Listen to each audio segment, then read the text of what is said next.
Welcome to Buy or Pass, where I give you my opinion and some raw gameplay of whether you should buy or pass this game. And today, we'll be talking about Ghost of Yotei. First, make sure you smash that like button. Let's try to get this video to 200 likes. I play my version on PlayStation 5, and this game is a PlayStation exclusive.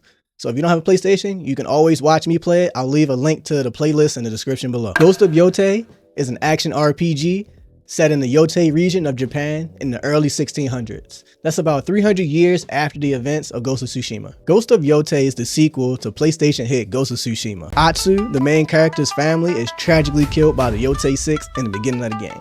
And Atsu's mission is to take out every single member of this organization one by one and to get revenge for her family. This game is extremely immersive, and I gotta say it's one of the best games I've ever played in my entire life. I know it's a big statement, but I mean it. It is also, in my opinion, a candidate for Game of the Year. I don't think it got a nominee, but I think this should be at least a candidate for Game of the Year. I've never played anything like this in my entire life. This franchise is one that's near and dear to my heart. Ghost of Tsushima is the predecessor to Ghost of Yotei. In my opinion, Ghost of Tsushima is one of the greatest games of the PlayStation 4 era. It has cemented its place in gaming history. It shall be mentioned with the greats, such as God of War, Ratchet & Clank, Horizon, Infamous, and so many others. So y'all better put some respect on my boy Jin Sakai's name whenever you're talking about PlayStation. He needs to be in that little opening scene if he's not already. When you turn the PlayStation on, one of the PlayStation exclusive games, you need to see a big picture of Jin Sakai right there. Sucker Punch, y'all don't miss, and I truly appreciate y'all for that. I'm not sponsored, but I should be. Let's talk about some gameplay. Ghost of Yotei kept a lot of the gameplay mechanics from Ghost of Tsushima, but they updated them or made them feel fresh and new and alive, which I can truly appreciate. Ghost of Yotei still uses the rock, paper, scissors battle system mechanic, whatever you want to call it, from Ghost of Tsushima. But instead of Atsu changing stances like Jin Sakai, she changes weapons. And for those who aren't familiar with what I mean by rock, paper, scissors system, each weapon has a counter for the most part. For example, the weapon, the Kushirigama, it counters the shield. And the spear counters sickles. Dual blades counter spear, and so on and so forth. But every weapon doesn't have a direct counter. Some weapons just completely cancel each other out. For example, katanas, cancel. There's no strength when you fighting katana versus katana. They're no doubt. It's skill. Odachi, I believe, is the same way. And I think that's all the weapons. Of course, a rifle. I don't think you really have too much to cancel out a rifle or the ranged weapons. You just you do what you do with the ranged weapons. Also, one of the new gameplay mechanics that Ghost of Yotei implemented into this game is the disarm. So when you're fighting an enemy and you see a yellow glint, that means that they can disarm you. They can knock your weapon out your hand. It'll go flying somewhere across the street. And you can't use that weapon until you go pick it up. But the same goes for you as well. You also have the ability to disarm enemies. And when they drop their weapon, you can pick it up and throw it at them. One of my favorite things they've added to the game is throwing weapons at enemies. I don't know why it's so satisfying, but finding a spear hanging up somewhere or picking up your enemy's sword and chucking it at their chest, it feels amazing. There are a few unique gameplay additions that Ghost of Yotei implemented that Ghost of Tsushima didn't have, or didn't do rather. One of them being the open world. Yes, Tsushima is an open world game. You can explore and you can go out through the universe and understand the land, but Ghost of Yotei, it's completely different. Tsushima felt kind of linear to me, at least. It felt like you couldn't just go about in the world and do whatever you wanted to. There was structure. I don't mind structure, but Yotei loosens up on that stat a little bit. Just enough to make it feel like I can do whatever I want in this region. The open world map in Ghost of Yotei, it's so full of life. It's so full of things to do. Every moment it feels like that you're getting distracted by something keeping you away from taking out the members of the Yotei 6. I was about 50 hours in until I got my third person on the Yotei 6 slash. Y'all let me know in the comments, how many hours did y'all play before you got to your third member? 50 hours is kind of crazy. Ghost of Yotei did everything that I critiqued Assassin's Creed for perfectly. So you're essentially assassinating these members of the Yotei 6. With Assassin's Creed, there was no structure behind the assassinations. I felt like I was just going through mundanely picking off each person, and there was no heartfelt moments. There was no attachment or lore behind the people you were assassinating for the most part. At least that's how it felt to me. But Ghost of Yotei, they did the complete opposite of that. They minimize the amount of people that you're assassinating to 6, which condenses the amount of stories they have to tell. And they told those stories beautifully.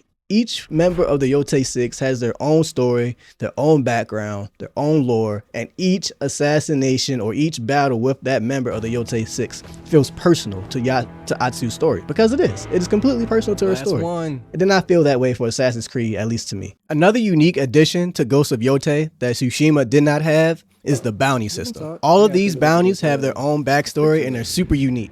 Hunting bounties is one of my favorite things to do in any game, and Ghost of Yotei did it so well.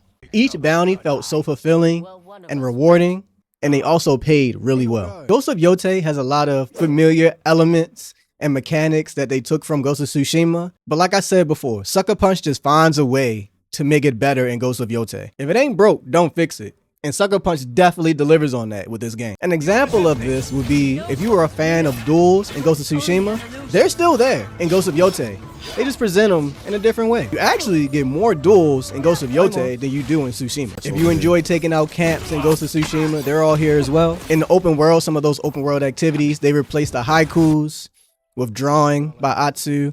They replaced playing the flute with playing the shamisen, which is a guitar. There's a lot of little things they kind of just blended in together and improved on and made it better for Ghost of Yotei. Another thing that Ghost of Yotei did that was super unique is that they maximized the PlayStation 5 controller.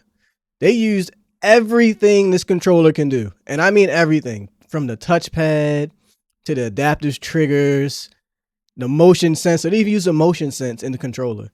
I have not played a game that uses every ounce of this PlayStation 5 controller like Yotei does. I never played Astro World. That's the only game I can think of that might be even close to maximizing this controller's potential. It's amazing.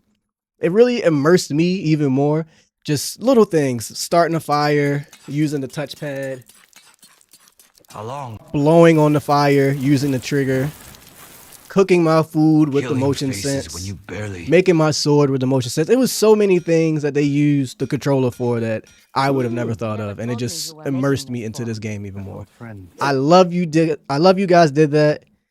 Please, developers, take note and do that some more. Let's maximize this $70 controller.